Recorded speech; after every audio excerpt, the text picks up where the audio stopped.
एक भक्त हुई भारत में, दक्षिण भारत में, साउथ इंडिया में। तो एक बार बहुत सारे संतों की टोली जा रही थी, हरि नाम संकीर्तन करते हुए जा रहे थे। तभी एक नगर पड़ा और उस नगर में उन्होंने सोचा कोई ऐसा स्थान मिले जहां रात में हम लोग रुक करके अपना भोजन पानी बना लें, अपने ठाकुर जी की सेवा कर लें। तभी उनको एक बहुत सुंदर घर दिखाई दिया और उस घर के बाहर बगीचे में बहुत सुंदर सुंदर पुष्प आदि सब लगे थे।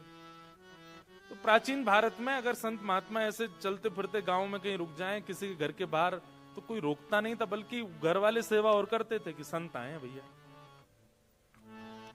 तो एक घर के बाहर सब संतों ने अपना धूना जमा लिया, वहीं बैठ करके टिक्कर बनाने लगे, अपने ठाकुर की सेवा करने लगे। तो घर जिसका था उस महिला ने ऊपर से झांक करके देखा,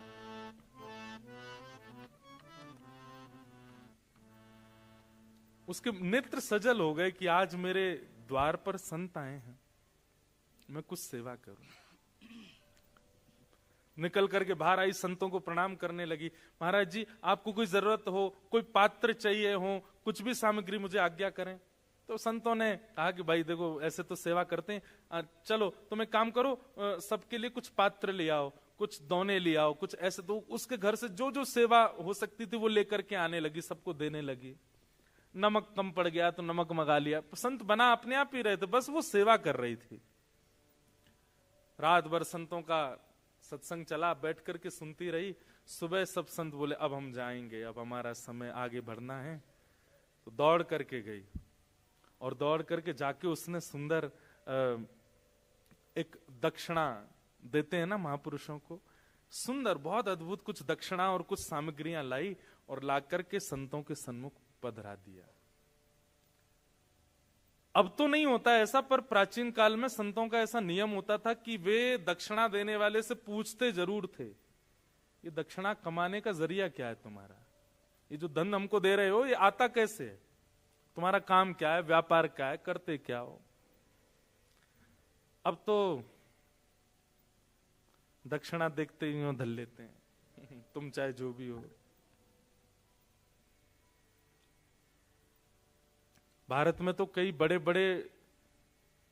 बड़े फ्रॉड लोग उस संत महापुरुषों को ऐसा बहुत सारा धन देकर के बिल्कुल अपना वो बना लेते हैं, जो अच्छा नहीं। तो संत ने पूछा कि बिटिया इतनी सामग्री तुम सोना चांदी और जाने क्या क्या ये परात में लेकर के आई हो, ठीक है हम स्वीकार करेंगे, पर हमारा नियम है, गुरु आज्ञा है, इन सब को प्राप्त करने का स्रोत क्या है, कहां से आता है। उसके हाथ कांपने लगे, मुख मुरझा गया। बोली महाराज मैं झूठ नहीं बोलूंगी, पर मैं एक नगर वैश्या हूं, मैं नगर वधू हूं, लोगों का नृत्य करके रंजन करती हूं, गायन करके रंजन करती हूं, उसके बाद जो मुझे वो लोग देते हैं उससे मेरा घर चलता है। उसके नेत्र सजल हो गए। सामने बैठे हुए संत भी आश्चर्य में पड़ गए, अब क्या करें। मन में बहुत दुखी हो गई कि मैंने जीवन में कभी किसी महापुरुष संत की सेवा नहीं करी, पर आज मेरा दुर्भाग्य है कि मेरे द्वार पर आप आ गए, ये मेरा सौभाग्य, मेरे घर की सामग्री आपने प्रयोग में ली, ये मेरा सौभाग्य, पर मैं अपनी वस्तु आपको अपना कर्म बता करके नहीं दे सकती, ये मेरा दुर्भाग्य।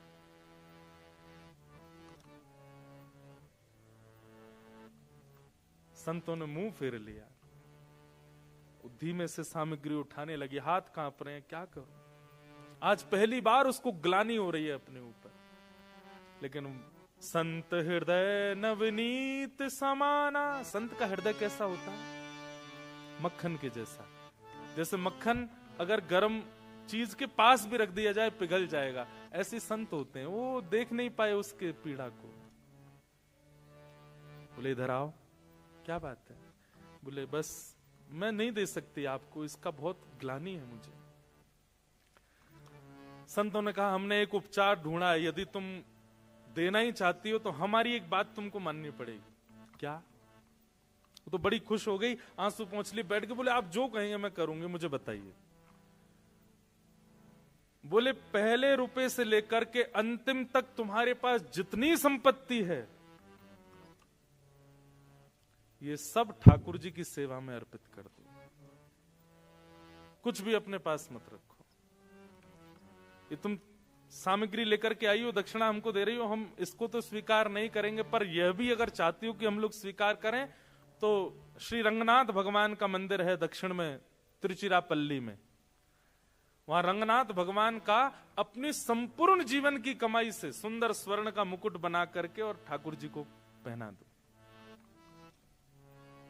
तो तुम्हारी ये संपत्ति स्वीकार। बोले आधी अधूरी नहीं, अब देने का मन ही हुआ है तुम्हारा और इतना भावुक हो ही रही हो, तुमको ग्लानि हो रही है ना अपने कर्म के ऊपर, अपने भाव के ऊपर। ठीक है, हम आज्ञा करते हैं, इस ग्लानि का एक ही प्रायश्चित है, अपने जीवन की सारी संपत्ति ठाकुर जी के चरणों में अर्पित करके वैष्णव हो जाओ। अब चिंता मत करना आगे अपने भोजन की, प्रसाद की, सब ठाकुर जी करेंगे, लेकिन अब जो कुछ भी है तुम्हारे पास सब अर्पित कर दो।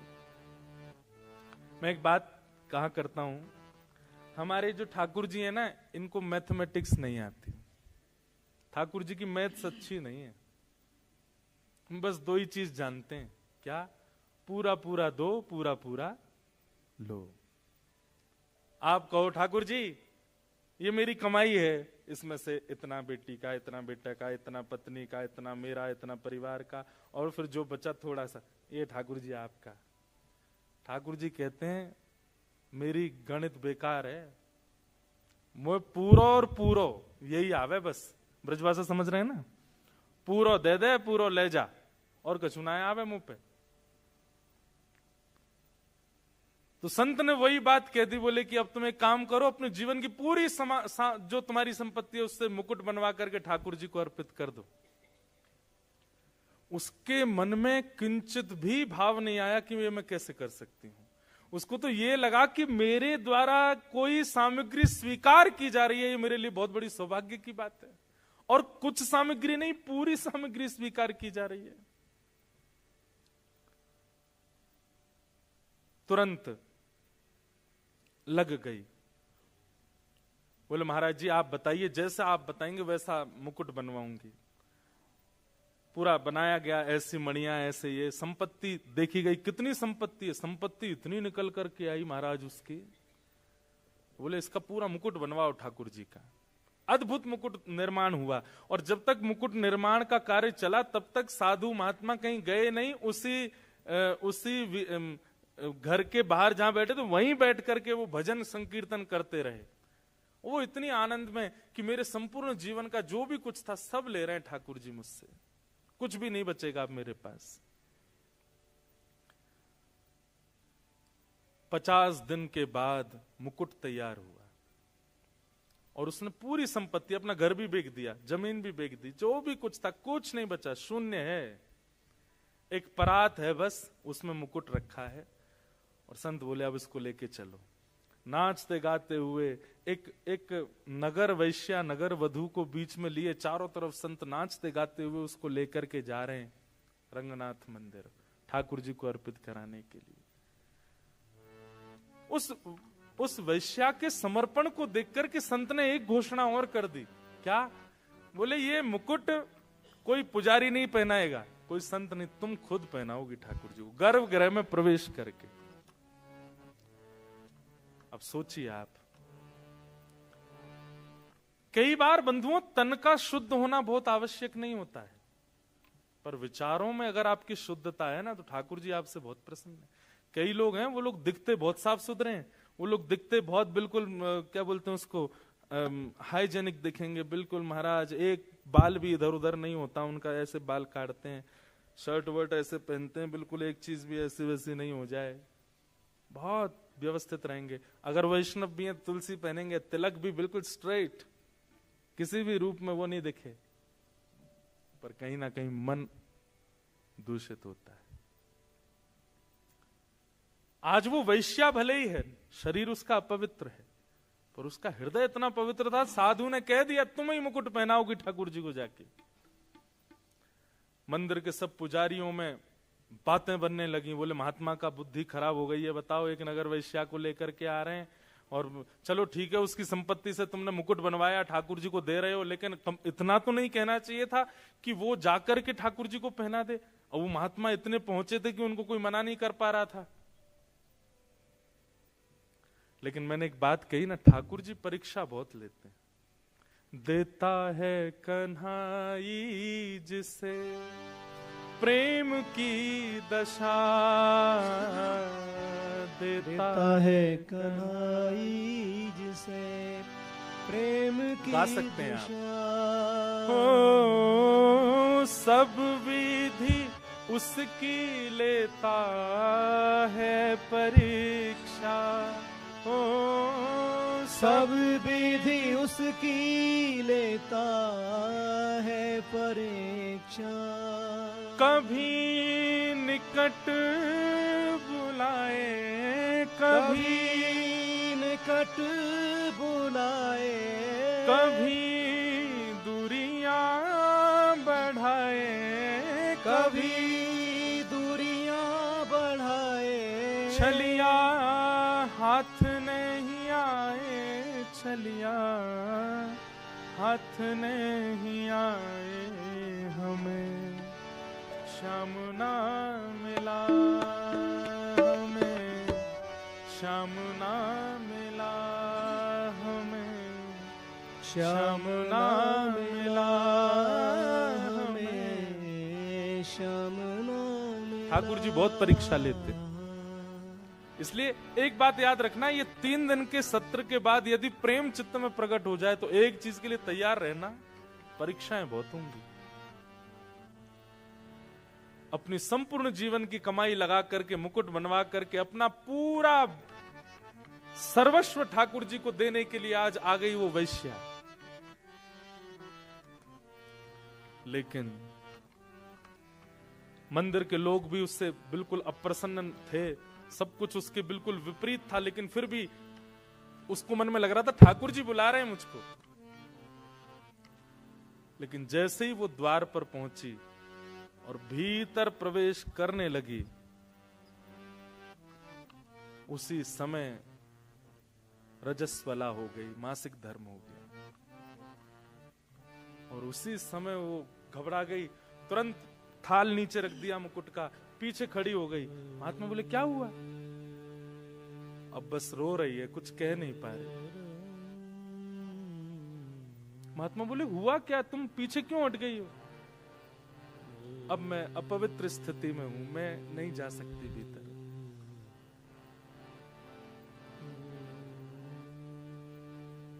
उस समय महात्मा बोले इसका भाग्य कितना दुर्भाग्य है, पूरा जीवन नगर वैश्या बनकर के रही, जो धन कमाया उसमें से संतों को देने का प्रयास किया तो हम ले नहीं सकते। दूसरा निधान निकाला कि कुछ भी ना रखे, सब कुछ ठाकुर जी को दे दे।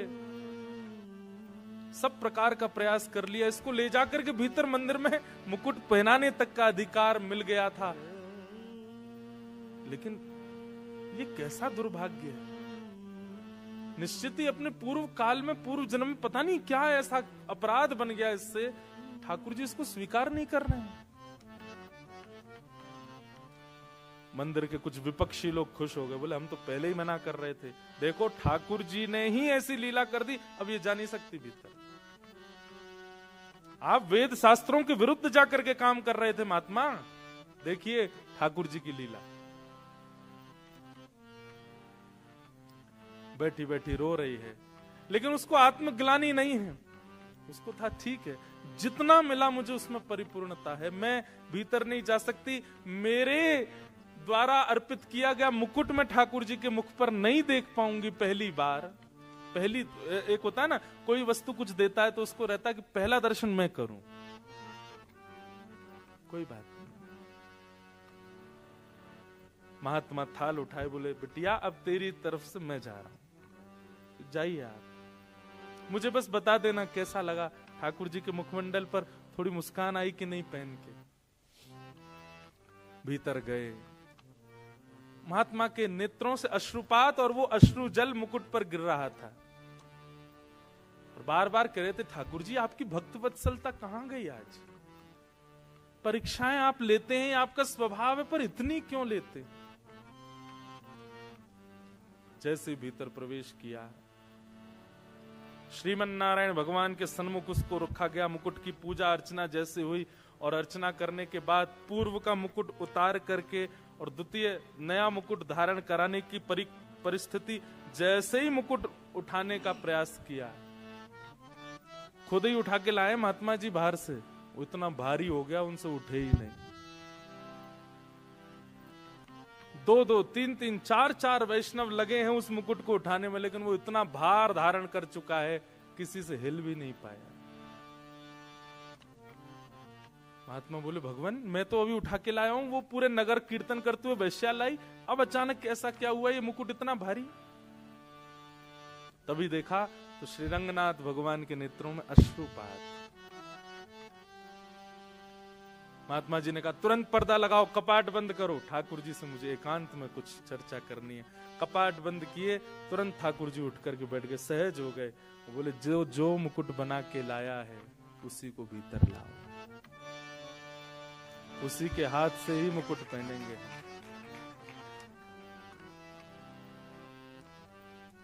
बंधुओं, एक वैश्या, उसके जीवन भर की कमाई, और वो भी रजस्वला अवस्था, और ठाकुर जी कह रहे हैं उसी को लेके आओ, उसी के हाथ से मुकुट पहनूंगा।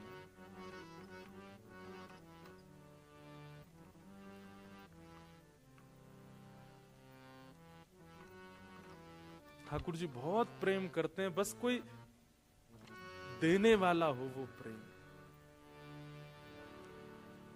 महात्मा दौड़े दौड़े बाहर गए, और बाहर जाकर के देखा तो एक खंबे से सिर लगाए बैठी है, बस रो रही थी।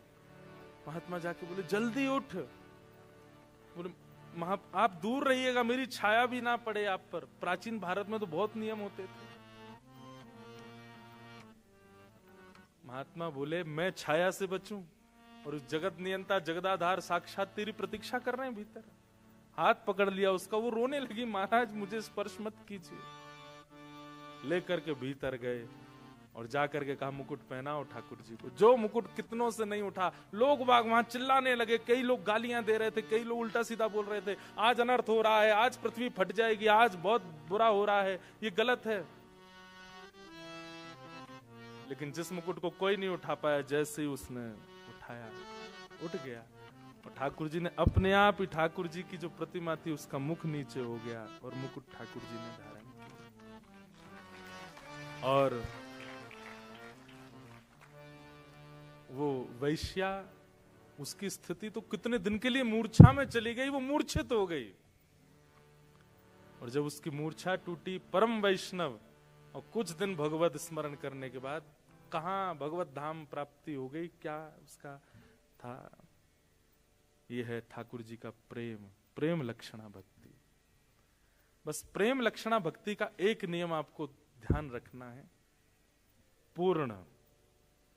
आधा अधूरा, 1%, 10%, 50%, 60% नहीं चलता, 100 पूरा, तो ही वो प्रेम भक्ति मानी जाती है, नहीं तो नहीं।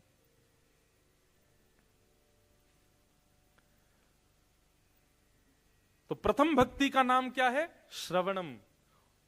और भक्ति सुन सब रहे हैं, पर उद्देश्य क्या है आपका? उससे आपकी श्रवण भक्ति फॉर्म, रूप धारण करेगी। उद्देश्य पहले क्लियर कीजिए, क्यों सुन रहे हैं आप कथा, उसके पीछे कारण क्या है, और कारण से जो पथ आप चल रहे हैं, जिस साधना को आप कर रहे हैं, वो सिद्ध होगा। दूसरी भक्ति का नाम है, 8 तो बज गए हैं, नहीं भक्ति का नाम नहीं है, 8 बज गए हैं। मुझे कोई बोला, महाराज जी आज वीकेंड है और आप थोड़ा समय देख लीजिएगा, लोगों को जाना होता है, कोई दिक्कत नहीं हो तो हम 10-15 मिनट और कर लें। हाँ, कर सकते हैं ना, एक साथ सब बोल दो।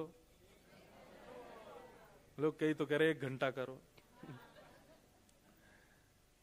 थोड़ा सा बस हम 3 भक्ति के फॉर्म पूरे कर दें, क्योंकि 3 का रोज टारगेट है। तो प्रथम भक्ति श्रवणम। श्रवण भक्ति का पहला रूल क्या है? आपका उद्देश्य क्लियर होना चाहिए। आप किसी का भी प्रवचन सुन रहे हो, किसी की भी कथा सुन रहे हो, किसी के भी सत्संग में जा रहे हो, किस उद्देश्य से जा रहे हो, क्या पाने आए हो? ज्ञान पाने आए हो, वैराग्य पाने आए हो, कि भक्ति पाने आए हो, कि प्रेम पाने आए हो? ये पहले क्लियर कर लीजिए। दूसरी बात, श्रवण का मतलब केवल सुनना नहीं होता और सुनकर के भूल जाना नहीं होता, इंप्लीमेंट जरूर करना है। आप यहां से सुनकर के गए, वो आपकी क्रिया में यहां से इस हॉल से निकलते ही वो लागू हो जानी चाहिए बातें जो जो यहां कही गई। अगर आप इंप्लीमेंट नहीं करते तो आपका श्रवण भक्ति व्यर्थ हो जाएगी। किसी महापुरुष ने आज्ञा की कि अभी इसी वक्त जोहान्सबर्ग जाओ, तो आपके पास में ये ऑप्शन नहीं है कि आप उनसे जाके पूछो क्यों जाएं, जोहान्सबर्ग में क्या करें, चले जाओ। इतना विश्वास होना चाहिए प्रवचन के ऊपर। जो बात कह दी गई है, हमारे श्रीमद वल्लभाचार्य जी के शिष्य हुए श्री सूरदास जी महाराज। कौन? सूरदास। हरि दर्शन की प्यासी अखियां, हरि दर्शन की प्यासी। जिन लोगों को दो दो आंखों से ठाकुर जी नहीं दिखते थे, सूरदास जी को बिना नेत्रों के ठाकुर जी दिख जाते थे। एक दिन सूरदास जी ठाकुर जी, आज तो ठाकुर जी ने पीली पोशाक पहनी है, आज तो ठाकुर जी ने नीली पोशाक पहनी है। और दर्शन करने वाले बोले इसको कैसे पता चल जाती है, आंखें तो है नहीं। एक दिन सबने पुजारी जी से कहा, बोले ये ना रोज सोच के आता है, हरा नीला गुलाबी, और संभवतः ठाकुर जी वैसे ही होते हैं। आज एक काम करो, वस्त्र ही मत पहनाओ ठाकुर जी को, आज देखें क्या बोलेंगे। सूरदास जी गए, कपाट खुले, और जैसे कपाट खुले सब लोग, कोई दर्शन नहीं करा, सब सूरदास जी को। हाँ सूरदास जी, आज कौन सी पोशाक है? आज हरि देखे नंगम नंगा, आज हरि देखे नंगम नंगा, मोतन माल गले उर साजे, छवि के उठत तरंगा। महाराज जितने दर्शनार्थी सब नतमस्तक हो गए सूरदास जी के। नेत्रों की आवश्यकता नहीं। सूरदास जी बोले ये कैसे संभव हुआ, बिना नेत्रों के कैसे दिखते हैं? बोले क्योंकि मैं रोज अपने गुरुदेव के द्वारा दिए गए प्रवचनों को पालन करता हूं। गुरु के वचन अटल कर मानो, मैं उस पर संशय नहीं करता हूं। उन्होंने जो कह दिया उसको मैं तुरंत। एक बात याद रखिएगा, गुरु आज्ञा नहीं करते, गुरु आदेश नहीं देते, गुरु सामर्थ्य देते हैं। क्या देते हैं? सामर्थ्य। सामर्थ्य जानते हैं? जैसे मैंने आपको बोल दिया कॉफी नहीं पीनी, ठीक है, ये आज्ञा नहीं है, ये आज्ञा नहीं है, ये सामर्थ्य है। अब जब भी कॉफी आएगी, अगर आपका गुरु के प्रति पूर्ण विश्वास होगा, कॉफी देखते जो आपको बहुत प्रिय थी, मैं एक कॉफी का नाम ले रहा हूं, चाय का नहीं लिया क्योंकि मैं भी पीता हूं, इसलिए एक वस्तु का नाम लिया। अब जब जब कॉफी आपके सामने आएगी ना, जिसको आप कभी नहीं छोड़ पाए थे उसके प्रति आपको घृणा हो जाएगी, मन ही नहीं होगा उसको, ले जाओ भाई, नहीं पी सकता। ये करना नहीं है आपको, अपने आप हो जाएगा। बस आपको वचनों के प्रति, शब्द के प्रति, श्रवण भक्ति के प्रति इंप्लीमेंट की भावना रखनी है कि जो मैंने सुना वो धारण होना चाहिए। पहली बात उद्देश्य क्लियर, दूसरी बात इंप्लीमेंट करना प्रवचन को, और तीसरी बात बहुत विशेष, जो अधिकारी नहीं सुन पाए हैं इस ज्ञान को, उनके सन्मुख जाके उसको बोल देना, बता देना। ये श्रवण, कई लोग होता है कथा सुनने के बाद भूल जाते हैं हम क्या सुन के आए। भूलना नहीं है, याद रखना। तो प्रथम भक्ति श्रवण, श्रवण से ही चित्त में ठाकुर जी आएंगे। दूसरी भक्ति का नाम क्या है? श्रवणम कीर्तनम विष्णु। दूसरी भक्ति का नाम कीर्तन। कई बार ऐसा होता है कि कीर्तन में ही आपको आनंद आता है, लेकिन प्रवचन शुरू होते ही आप लोगों को उबासी आने लग गई, झोंके आने लग गए, नींद आने लग गई, टाइम देखने लग गए। नहीं, पहले श्रवण कीजिए प्रवचन, उसके बाद कीर्तन की ओर जाइए। कीर्तन का मतलब क्या होता है? कीर्तन का मतलब हरि बोल बोलना, श्री राधे बोलना, आदि आदि ये सब कीर्तन करना, इसको कीर्तन नहीं कहते। कीर्तन का मतलब क्या होता है? जहां तन अपनी स्थिति भूल जाए। अभी 2 घंटे हो चुके हैं, हम लोग आपस में बैठे हैं, कई लोगों ने हो सकता है फोन भी नहीं देखा 2 घंटे में। पिछले 1 महीने का आप पूरा टाइम देखेंगे तो एक भी दिन ऐसा नहीं निकला होगा जहां हर 1 घंटे में आपने फोन ना देखा हो। पिछले 2 घंटे में आपने फोन भी नहीं देखा अपना। इसका मतलब क्या है? आपका तन अपनी कीर्ति भूल चुका है। कीर्ति से तन ऊपर की ओर उठ जाए और आनंद में भर करके सत्संग श्रवण करने लग जाए, उसको कीर्तन कहते हैं। आप आसन भी नहीं बदल पाए, आप एक बार भी विचलित नहीं हो पाए, आप इधर उधर भी नहीं देख पाए। मुझे खुद अभी पता चला कि 8 बज गए, ऐसी स्थिति हो जाए, मतलब आपका तन सामान्य स्थिति में जैसा रहता है वैसा ना रह करके कुछ एक्स्ट्रा ऑर्डिनरी हो जाए सत्संग के प्रति, उसको कीर्तन कहते हैं।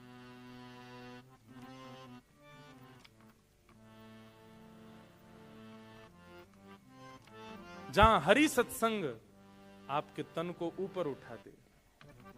एक आसन पर बैठ करके आप पूरी कथा श्रवण कर लो, किसी भी प्रकार का आपका जो नॉर्मल रूटीन होता है उसको आप भूल भाल करके और केवल आनंद निमग्न होकर के सुनने लग जाओ, इसी को कीर्तन कहते हैं।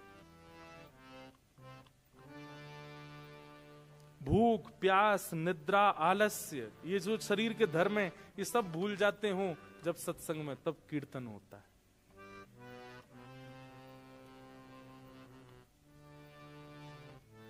सत्संग का प्रभाव। तो दूसरा है कीर्तन, जहां तन अपनी स्थिति से परे हो जाए, उसको कीर्तन कहते हैं। तो पहले श्रवण कीजिए, उसके बाद कीर्तन कीजिए। श्रवणम कीर्तनम विष्णु, और फिर तीसरा क्या है?